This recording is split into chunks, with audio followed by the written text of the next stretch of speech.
croisent les différents clubs. Plus de détails dans cette édition. Antenne A, le journal, à la présentation, Sylvie Fortuné Mboula. Bonsoir à tous, bienvenue à cette grande édition dominicale sur nos antennes et surtout merci de nous rester fidèles. Patrick Borel-Mukenzi l'a dit dans le sommaire, c'est ce dimanche 17 août 2014 qu'a débuté au Zimbabwe le 34e sommet de la communauté de développement de l'Afrique australe SADC. Pour cette année, le thème retenu est SADC Vision 2050. Suivez. L'hôtel Victoria Falls du Zimbabwe accueille le 34e sommet des chefs d'État et des gouvernements de pays de la communauté de développement de l'Afrique australe qui réfléchissent autour du thème SADC Vision 2050. Les décideurs africains discutent notamment des défis et des opportunités à long terme de la région. Autre sujet au menu, la situation socio-économique, la performance économique des pays membres, l'égalité des genres et du développement, la sécurité alimentaire et le VIH-Sida. Ces rendez-vous annuels est une plateforme qui va permettre au bloc des 15 pays membres qui comptent la SADC, à savoir l'Angola, le Botswana, la RDC, les Lesotho, le Madagascar, le Malawi, l'île Maurice, le Mozambique, la Namibie, le Seychelles, l'Afrique du Sud, le Swaziland, la Tanzanie, la Zambie et les Zimbabwe, d'examiner et de faire le point sur son programme d'intégration et passer en revue la situation au Moyen-Orient et surtout réitérer sa solidarité au peuple palestinien et israélien. Par ailleurs, la particularité de ce 34e sommet, à en croire le secrétaire exécutif de la SADC, Stergomena Laurence Tax, sera marquée lors de la clôture le lundi 18 août par l'élection du président zimbabwéen Robert Mugabe à la tête de cette organisation régionale, en remplacement de son homologue malawite Peter Mutharika. D'autre part, la 6e conférence annuelle de présidents parlementaires africains a été clôturée le jeudi dernier au siège du Parlement sud-africain. La délégation congolaise a été conduite par le président de l'Assemblée nationale, Aubin Minaku. Au cours de cette conférence, les parlementaires ont entériné la décision de mettre en œuvre les actions spéciales en vue de faciliter la ratification du protocole révisé du Parlement panafricain par les États membres. Reportage. Du 13 au 14 août 2014, le parlementaire africain se sont retrouvés à Johannesburg en Afrique du Sud pour prendre part aux assises de la 6e conférence annuelle de présidents des parlements africains. La République démocratique du Congo a été représentée par les speakers de la chambre basse du Parlement congolais, Obemina Kunjalanjoko. Dans son message, le président de l'Assemblée nationale a démontré les efforts fournis par les autorités congolaises pour éradiquer toutes les forces négatives, ainsi maintenir la sécurité sur toute l'étendue du territoire national. Et la 6e conférence a recommandé aux parlementaires de veiller à la ratification du protocole du Parlement panafricain par leurs gouvernements respectifs d'ici 2015. Sur le plan sécuritaire, un appel a été lancé au gouvernement africain de rendre opérationnelle la force des réactions. À cela s'ajoute l'accroissement des contributions financières au Fonds pour la paix de l'Union africaine. Le terrorisme en Afrique a été à l'ordre du jour et une recommandation a été adoptée pour l'établissement de la coopération régionale et sous-régionale dans le but de déloger le terrorisme du continent africain. Après avoir pris une part active aux travaux, le président de l'Assemblée nationale de la République démocratique du Congo, Obemina Kunjalanjoko, a regagné Kinshasa ce vendredi dans la soirée. Nous retournons au pays pour vous dire que le calme est revenu dans le territoire de Manono, dans le Katanga. Le ministre de l'Intérieur du gouvernement central vient de terminer sa mission de pacification sur cette partie de la République démocratique du Congo où les communautés pygmées et Bantou s'étaient affrontées de manière sanglante. Les images sont proposées par la cellule de communication du ministère de l'Intérieur, sélectionnées pour vous par John Gomwa. Nous sommes le vendredi 15 août 2014. Aux heures du matin, la délégation dépêchée par le chef de l'État Joseph Kabila Kabange quitte Lubumbashi pour le district de Tanganyika dans la province du Katanga. Première étape de cette mission de pacification, la cité d'Ankoro dans le territoire de Manono, district de Tanganyika. Ils sont plus de 1000 pygmées et leurs dépendants à s'être réfugiés dans l'enceinte de l'école Kambale. La délégation du ministre de l'Intérieur, Richard Muyej Manguesmans, constituée du gouverneur du Katanga, Moïse Katumbi Chapwe, de la députée nationale, Gérardine Kassongo, et du président national de Pygmée et d'autres notabilités, les ont persuadés à mettre fin à ces conflits avant de les inviter à retourner dans leur maison. J'ai été envoyé de Kinshasa par le chef de l'État, Joseph Kabila Kabange, parce que c'est chez lui ici. Il a appris que dans son propre territoire, il y a des conflits intercommunautaires. Les frères qu'on appelle Pygmées et les autres qu'on appelle Bantous étaient en train de s'affronter. Il a été très affligé, il a demandé que je vienne pour parler avec ses frères et ramener la paix et la cohabitation pacifique. Nous avons été bien accueillis, il y a eu beaucoup de témoignages des chefs coutumiers, des engagements des Pygmées même, des autres. Je crois que nous allons vers des solutions durables. Ça, c'est un début. Nous allons poursuivre les processus. Ça ne se fait pas en un jour, ça prendra quelques jours parce que nous voulons que la paix soit durable. Une réunion de sécurité avec les membres du Conseil local de sécurité, réunion élargie à la société civile et aux communautés en conflit, a été organisée. Le territoire des Manono, à plus ou moins 15 minutes de vol d'oiseau, a constitué la deuxième étape de cette mission. Richard Muyej Manguesmans, Moïse Katumbi Chapwe et toute la délégation ont eu droit à un accueil chaleureux.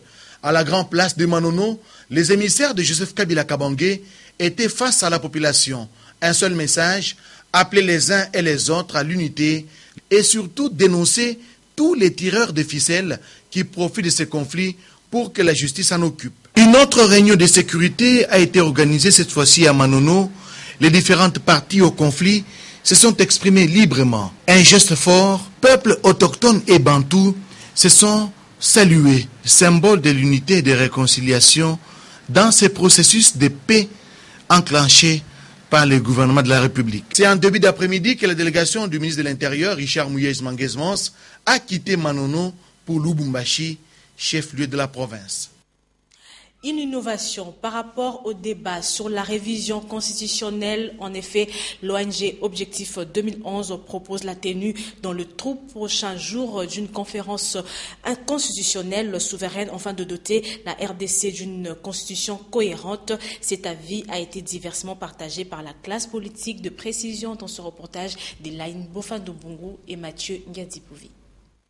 La nécessité de revoir en profondeur la loi fondamentale n'est plus à démontrer dans les microcosmes politiques en République démocratique du Congo. En effet, à côté de la révision constitutionnelle par voie référendaire, une nouvelle proposition a vu le jour, celle de la convocation d'une conférence constitutionnelle. La nouvelle société civile du Congo n'est pas du tout partie prenante. Il ne suffit pas de dire qu'il faut aller à ça pour que du coup on y aille. Il faut motiver d'abord, expliquer pourquoi il nous amène à cette réflexion-là, qui nous amène à revoir les articles de la Constitution un à un jusqu'au dernier article. Donc autant de questions qu'on se pose. La nouvelle société civile congolaise dit non à la révision sélective de la Constitution. La révision sélective, c'est elle qui vise un article, 2 articles, 3 articles, alors qu'il y a des gens qui détiennent une nationalité dans ce pays, qu'il faut. S'il faut réviser la Constitution, on doit aussi proposer ça. Le parti réformateur, par le truchement de son président, pense qu'il faille plutôt s'en tenir aux dispositions constitutionnelles en matière de révision. Conférence constitutionnelle, moi je pense que, à mon avis, c'est un avis personnel, ce serait être écouté, parce que vous voyez quand on réunit les gens à la conférence, moi j'étais à la conférence nationale, j'étais à presque toutes les assemblées qu'on a convoquées, débat national, concertation, ça coûte énormément cher. Moi je pense que la Constitution a prévu des mécanismes, par exemple les 3/5 du Parlement, Assemblée nationale et Sénat en congrès, si les 3/5 se prononcent, alors on peut faire la révision d'un article, la Constitution, et puis il y a aussi les référendums. On peut poser la question au peuple. Que pensez-vous de cet article? Qu'à cela ne tienne, la RDC a besoin d'une constitution cohérente et réaliste, dépouillée de toutes les irrégularités. Je ne suis pas totalement pour et je ne suis pas totalement contre, parce qu'on prend la question d'une manière globale. Dans la constitution qui a été rédigée, nous avons trouvé dès le départ qu'il y avait beaucoup de failles, notamment la loi sur la nationalité. Ça fait près de je ne sais pas combien d'années cette constitution existe. Cette loi, je ne sais pas. Est-ce qu'elle est déjà votée? S'il faut revoir, il faut être courageux.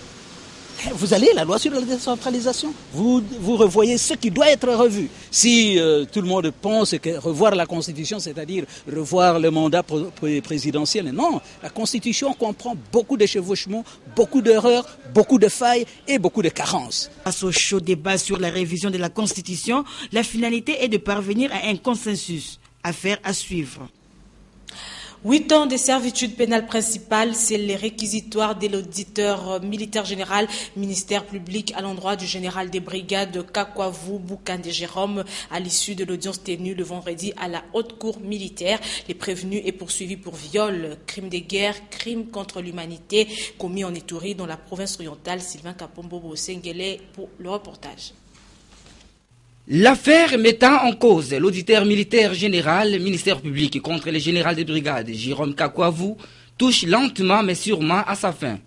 Après avoir pris en délibéré l'affaire à l'audience précédente, la Cour a écouté attentivement ce vendredi 16 août les réquisitoires du ministère public articulés en 4 points, notamment les résumés, les rappels des faits et les circonstances atténuantes. Selon le ministère public, l'Ituri est l'une des parties du pays où la population a subi différentes sortes de violences. Parmi les cas les plus célèbres, le général a cité ceux de Thomas Lubanga et du général Kakwavu, l'ancien dirigeant des FAPC, qui aurait commis des atrocités à Aru, Mahagi et d'autres territoires situés en province orientale. Dans ces mêmes réquisitoires, l'organe poursuivant a soutenu devant la Cour que les prévenus auraient instauré pendant son règne un régime de terreur caractérisé par les tortures et violences. En présence de Janine Mabunda, représentante du chef de l'État en matière de violences sexuelles, le ministère public a requis la peine de 8 ans de servitude pénale principale à l'endroit du général Kakwavu pour les faits de viol, crimes de guerre et crimes contre l'humanité. Toutefois, il a demandé à la Cour d'atténuer cette peine pour différents services que le prévenu a rendus au gouvernement, entre autres les désarmements des troupes négatives qui opéraient dans la partie est de la RDC. La Cour, présidée par le général-major Delphin Nyembo Wabuzilou, a pris acte de ces réquisitoires et a promis d'en délibérer. Il a renvoyé la cause au 27 août 2014, date à laquelle la partie civile va s'exprimer et la défense fera sa plaidoirie. Parlons d'autre chose maintenant. Après la pluie qui s'est abattue dans la matinée du samedi, les risques d'écroulement de l'école Saint-Henri située à la cité Mamamobutu se sont avérés sérieuses. Pour éviter le pire aux élèves qui fréquentent cette école, l'Association pour la reconstruction et le développement a décidé d'ériger un mur tout autour de l'école pour la protéger des eaux de pluie dans Moumat. Avec le retour de la dame pluie, des problèmes d'environnement s'accentuent dans la ville de Kinshasa. C'est le cas de l'école Saint-Henri située à la cité Mamamobutu, localité Kadima au lieu dit Bel Air. Cette école qui accueille près de 3700 élèves est menacée d'écroulement si rien n'est fait pour canaliser les eaux de pluie, surtout que son mur extérieur s'est déjà affaissé. Conscient du danger qui pèse sur ses patrimoines, les différents voisins réunis au sein de l'Association pour la reconstruction et le développement, ARD en sigle, ont décidé de s'impliquer. Son président, François Kalele, a pris l'engagement à titre gracieux d'ériger ces murs avant la rentrée scolaire et les grosses pluies. À notre micro, il exprime sa détermination.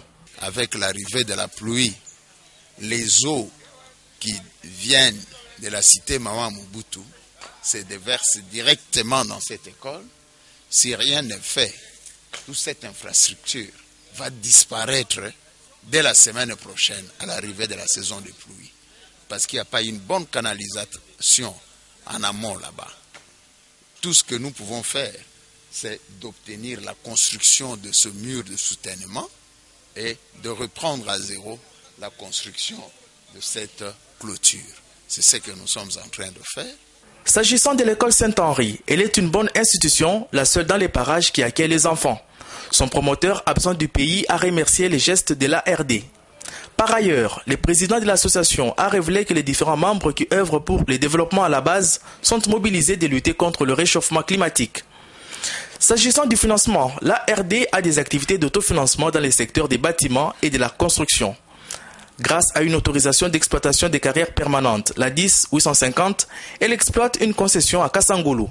Comme quoi, les bonnes œuvres ont toujours leur ange gardien.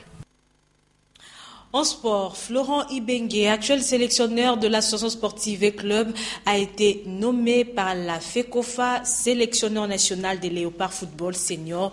Les détails avec Patrick Borel-Mukendi. Après moult réflexions quant au prochain sélectionneur de Léopard de la RDC, la Fédération congolaise de football, chapeautée par Constant-Marie Silemani, n'a pas hésité pour confirmer Florent Ibenge de Vita Club comme patron de la nationale à 3 semaines du début des éliminatoires de la Coupe d'Afrique des Nations Maroc 2015. Un véritable technicien, Florent a vite publié sa liste de présélectionnés avec 78 étrangers et 29 du pays. 35 joueurs de la Jupiler League en Belgique, 16 des Ligue 1 en France, 6 en Premier League en Angleterre, 4 au Qatar et 35 athlètes évoluant en Afrique. Si le gouvernement congolais donne le moyen suffisant, traite et respecte Ibenge comme les entraîneurs expatriés, peut-être qu'il amènera loin les grands Congo, comme l'ont fait d'autres nationaux dans le passé, à l'image des Médard Lussadissou et des deux pauvres Watunda Iolo et Bibey Mutombo. Un mandat de 4 ans a été accordé au comité de la Ligue de boxe de Kinshasa à l'Assemblée générale extraordinaire élective tenue hier samedi 16 août 2014. Ilunga Luyoye a été élu président. Le détail avec Ndaï Ilambwechi et Domoumat. C'est dans un climat doux et amical que s'est déroulée l'Assemblée générale extraordinaire élective à la Ligue de boxe de Kinshasa. Après la léthargie qui avait élu domicile au sein du Noblard de la capitale, cette fois, un nouveau comité a été mis sur pied pour coordonner cette discipline et qui sera piloté par le président Ilunga Luyoyo, avec comme premier vice-président Youssouf, deuxième vice-président Babi Ilunga, troisième vice-président Alain Tchepouk, quatrième vice-président Bolanzeko, secrétaire provincial Isaac Issoumo, secrétaire provincial adjoint Désiré Limesso, trésorier général François Makila, trésorier général adjoint Honoré Lomami. Ils n'ont pas caché leurs impressions. L'idéal, c'est d'amener la boxe, d'atteindre quand même le niveau international, le niveau professionnel. C'est ça, on poursuit ça. Donc on ne peut pas être là sans médaille, comme je l'ai dit, depuis de 15 ans, 10 ans, sans médaille, sans rien. Non, l'idéal, c'est d'arriver à un niveau professionnel, de pousser pour qu'on aille plus haut, pour qu'on avance le plus tôt possible. Le mot pour tous les boxeurs, c'est de renouveler encore les encourager par rapport à tout ce qui s'est passé pendant plus de 4 mois, 5 mois. À chaque fois, il y avait toujours des problèmes des élections. Il y avait toujours des problèmes des élections demain après demain. Je leur demande de nous faire confiance. Après avoir s'installé, nous allons parler avec tous les boxeurs. On a besoin de leur confiance. Un fructueux mandat à ce comité de la Ligue de boxe de Kinshasa. Sport suite et fin, la Ligue de tennis de Kinshasa a continué son travail de visite, de remise de matériel dans les écoles de formation, toujours dans les soucis du développement et l'encadrement de la jeunesse congolaise. Patrick Borel-Mukendi, Rigo Moulopo. C'est une forte délégation de la Ligue de tennis de Kinshasa, conduite par son président Franck Nimilongo, qui a fait la ronde de club de la petite balle jaune, à savoir Centre récréatif délimité Saint-Dominique, Tennis Club La Colline au plateau des professeurs, les facs cochères de l'Unikin, complexe scolaire Les Okapis des Cités Vertes et le club du MES de Kambadjading, dont la mission de remettre le matériel tel que raquettes, filets, boîtes de balles, cordages et balles de 10, et puis s'enquérir de l'état de lieu des infrastructures qui reçoivent le jeune s'ils répondent aux normes voulues par la Fédération internationale de tennis. Présentement, quelques écoles sont praticables et d'autres ont perdu leur saveur et sont transformées à un endroit de faire-vaisselle que les autorités de la Ligue comptent réflexionner dans un futur proche avec l'implication de leurs gestionnaires. Qu'à cela ne tienne, les récipiendaires ont eu des mots justes à adresser à l'équipe visiteuse. Avec le matériel qu'on vient d'avoir, doubler d'efforts pour former davantage de jeunes. Le président de la Ligue voit que le matériel qui a été donné à Dumais aura porté.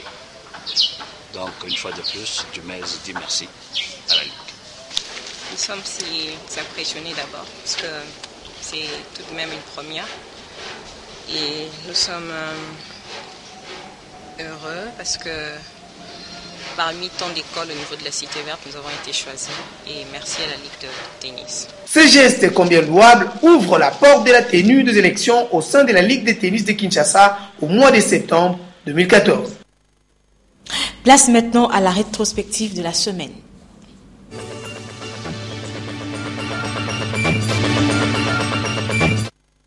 Les délais de la mise en application de la loi d'amnistie promulguée par les chefs de l'État expirent ce lundi 11 août 2014. C'est ce qui justifie la rencontre du Front populaire contre la révision constitutionnelle auprès de Richard Mouyej, ministre de l'Intérieur, en vue de plaider pour le sort de certains prisonniers politiques et d'opinion, en l'occurrence Eugène Diomin Dongala et le pasteur Coutinho Fernando. Nous avons préféré voir le ministre pour faire l'évaluation concernant les cas de certains présidents de partis, comme le président Mbone Koube, comme le président Willy Michiki, comme le cas du pasteur Coutinho, le cas de Diomin Dongala, le cas de Roger Lumbala et du pasteur Coutinho. Aussi, la délégation du Front populaire n'a pas manqué à relever l'assignation à résidence de l'honorable Jean-Bertrand Ewanga, secrétaire général de l'UNC. Nous avons dit au ministre, il y a une avancée, mais nous voulons que ça soit une avancée significative. C'est-à-dire, il était à Makala, maintenant il est à l'hôtel Invest. Sa résidence se trouve, bien sûr, Makumu numéro 17, Mongafula, et quartier, bien sûr, Mama Mobutu. S'il y a moyen qu'on puisse aller au niveau de sa résidence et qu'on puisse les surveiller là-bas. Nous avons dit aussi au ministre que là où il se trouve à l'Invest, il y a trop de services. Une autre rencontre du Front populaire avec le ministre est prévue le samedi prochain, le temps pour ces derniers de consulter son homologue de la justice avant de se prononcer aux préoccupations de ses hôtes. Le virus Ebola est un virus appartenant à la famille de Virulophyridae qui regroupe des virus à l'apparence filamenteuse caractéristique. Il appartient à l'ordre de Mononiga viral, regroupant le virus à AR monocaténaire à génome linéaire non segmenté à polarité négative. Il s'agit d'un virus du groupe V de la classification de Baltimore. Chez les humains et les autres primates, ces virus provoquent la fièvre hémorragique Ebola, une fièvre hémorragique virale aiguë affichant un taux de létalité pouvant atteindre 90% et pour laquelle il n'existe aucun traitement. Compte tenu de sa nature particulièrement dangereuse, ces virus ne peuvent être manipulés qu'au sein du laboratoire P4 ou BCL4, conçu pour prévenir les risques de contamination par accident ou à la suite d'actes de malveillance. Le virus Ebola a été nommé ainsi en référence à une rivière passant près de la ville de Yamoussoukro, dans le nord de la République démocratique du Congo, alors appelée Zaïre. C'est à l'hôpital de cette localité que le premier cas de fièvre hémorragique Ebola fut identifié en septembre 1976, annonçant une première épidémie qui allait alors toucher 318 personnes et en tuer 280. Le virus d'Ebola se transmet lorsque l'on manipule des animaux morts de cette maladie, particulièrement des singes. La contamination s'est faite par contact interhumain et par le toucher de toutes les sécrétions du corps. Ces contagions s'opèrent souvent lors de la pratique des rites funéraires et des soins de conservation du corps. Le malade est contagieux lorsque les symptômes comme les diarrhées et la fièvre apparaissent. Jusque-là, aucun remède ou vaccin n'a été confirmé contre le virus d'Ebola.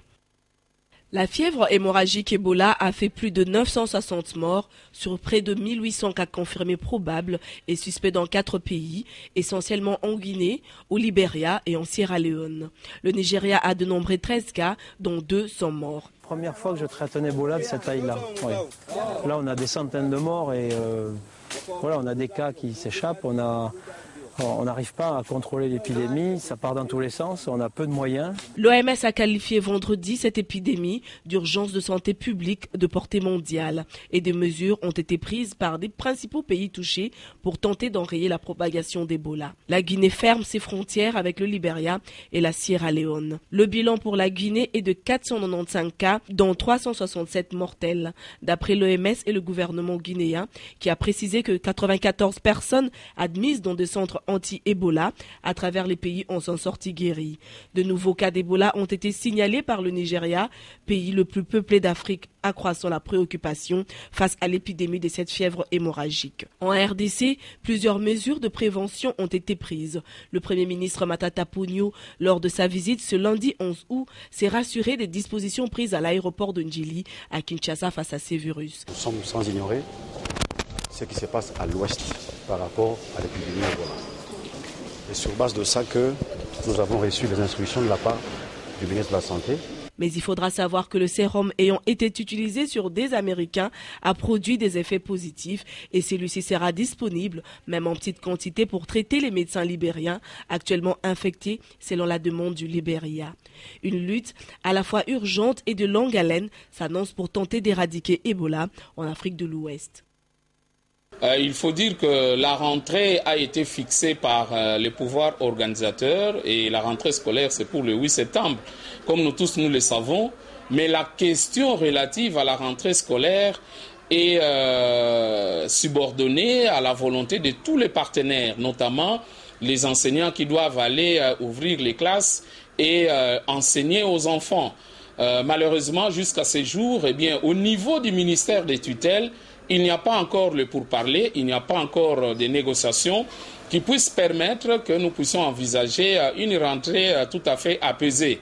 Les enseignants ont posé des préalables. Parmi les préalables, il y a par exemple la suspension de la note du 11 juin 2014. Les enseignants exigent que le vice-premier ministre et le ministre du budget puissent suspendre sa note du 11 juin 2014 portant prise en charge des frais bancaires par les enseignants rémunérés par le Trésor public.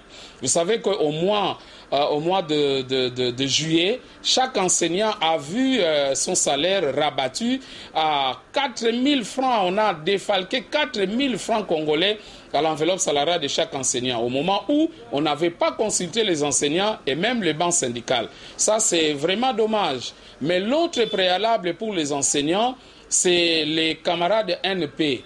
Vous savez que dans le secteur de l'EPSP, il y a plus de 200 000 enseignants qui travaillent sans être payés.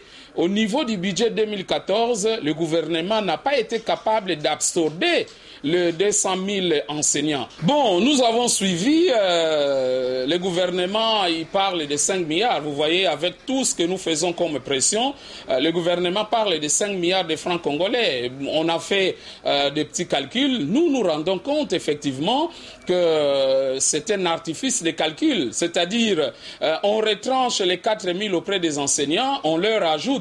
Donc ça, c'est véritablement de la ruse. Il y a des camarades qui ont fait 4 ans, 5 ans, ils travaillent bénévolement. Nous pensons que c'est vraiment irresponsable de la part du gouvernement. Il faut absolument que le ministère des tutelles ouvre les négociations.